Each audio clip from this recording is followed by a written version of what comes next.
So itong si Bagyong Krising ay huling namataan sa layong 535 kilometers east ng Huban, Sorsogon. Ito ay may taglay pa rin na lakas na hangin na 55 kilometers per hour at pagbugso na 70 kilometers per hour. At ito ay kumikilos west-northwestward sa bilis na 15 kilometers per hour. So mamaya papakita po natin yung track netong si Bagyong Krising. Samantala, patuloy pa rin ang pag-iral o yung paghila neto ni Bagyong Krising ng southwest monsoon, kaya malaking bahagi ng western section ng ating bansa ang makakaranas ng mga pag-ulan mamaya at sa mga susunod na araw.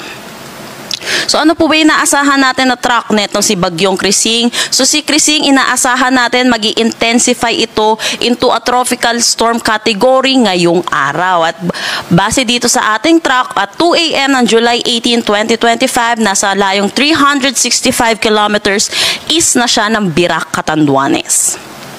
Para naman sa ating 48-hour forecast, July 19, 2025, which is Saturday, kung makikita natin, nag-intensify ito into a severe tropical storm category at possible ito tomorrow afternoon or evening. At bahagyang nag-southward itong track netong si Bagyong Krising, kaya malaki na ang tsansa ng landfall scenario over mainland Cagayan tomorrow evening or Saturday, July 19.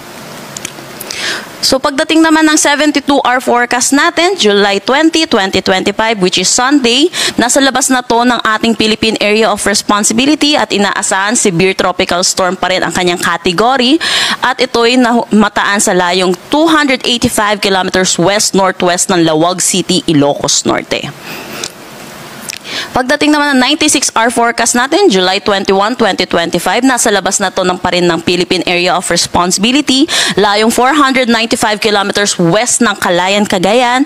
At ito, kung makikita natin, isa na siyang typhoon category. Pero wala naman, possible po, wala naman na itong direktang epekto sa anumang parte ng ating bansa.